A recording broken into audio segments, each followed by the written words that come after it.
Alright everybody, first off, for all my normal viewers, this isn't a music upload. I'm sure you've noticed by now. Sorry about that. I'm going to try to actually get some new music up soon. But for all of you that followed a link from one of the boards, this is basically a brief tutorial on some of the changes I've made in Armored Core Last Raven. This is my pet AC, Karasu Me, lightweight, mid-range AC, but we're not going to use him to do some of the tests. We're going to use somebody a little bit more familiar. We're going to use Fascinator. Um, I've equipped her with some of the weapons we're going to be looking at.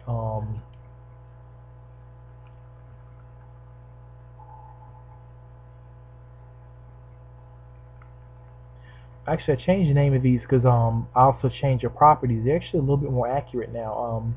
I didn't do much to make them accurate, but I'm going to do a little bit more and try to get a really good missile out of these. But right here, we're going to use the Karura.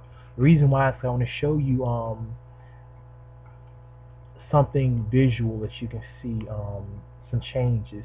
I'm also going to show you these two rifles here, and I'm going to show you some of the reasons why right now it's going to be kind of difficult to do kind of a global hack or a remake of Last Raven. Right now I'm going to be using the new TPs I created, which are definitely a lot more balanced than the old ones. They aren't nearly as broken. I'm also going to be using the new generator I created. I don't know if you can see, but the 3D model that's spinning has these little protrusions on it. It comes from changing some of the data because the actual data for the part stats is actually packaged together with the 3D model for some odd reason. I have no clue why they did that, but and it's all compressed together, so that's the reason why changing data will sometimes kind of screw with the 3D model just a little bit. Again, this doesn't affect gameplay because you never see generators in gameplay. This generator, I'm actually going to try to, instead of explaining the stats, because I did that on a couple of other videos that I wound up erasing because they got too long, I'm actually going to, in the show notes, put the stats down for some of the parts I've changed, in, their original stats, including their max tunes and stuff like that. But I'm gonna be testing out. Right now, I'm just testing out the newer generator I created, which is basically like a lightweight G91. I'm gonna be testing this out with the new TPs, with the new Laurel, which is called the Willow that I created. I'm gonna be showing you the Foonies, which I'm absolutely in love with now that they changed. I'm gonna be showing you one of the newer micros. This is nothing different about this. I could change some stuff, but I'm not.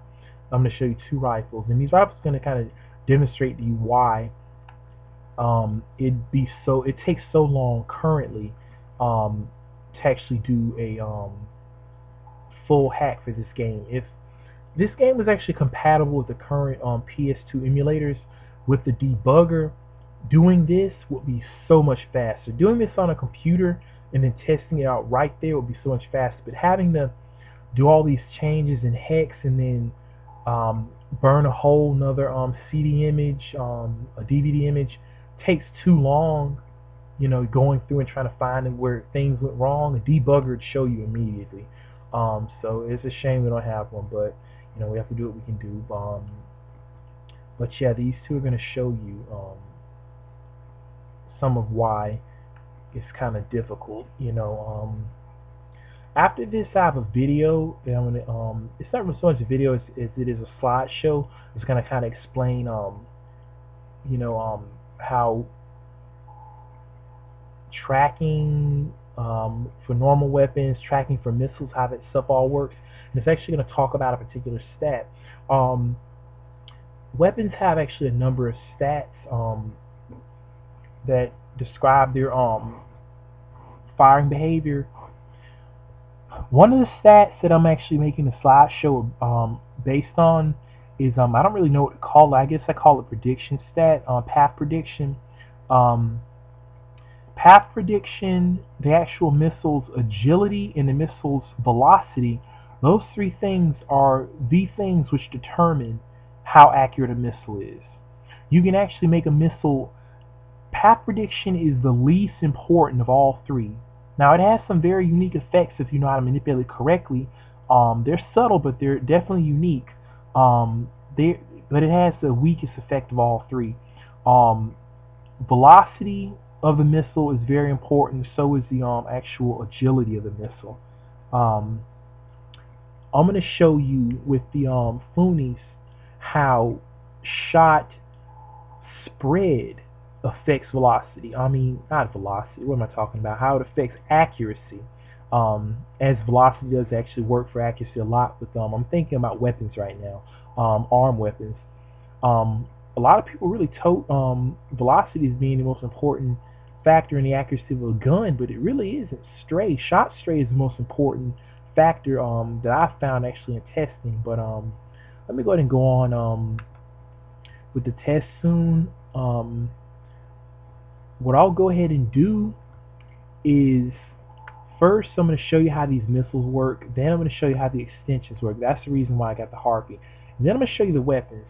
The weapons are kind of weird because these two weapons they actually have some. They're kind of going to show you how some of the those packages I was telling you about with the actual part stats and the 3D model, well, that's not all they have. They actually have the picture in the packet, and they have the behavior of the weapon and the projectile in the packet as well. So you can actually affect any of those things by altering things. So without the knowledge of the compression algorithm used, then it's really you're just taking a shot in the dark whenever you change anything. Most of the time it doesn't really hurt anything when you do it with weapons.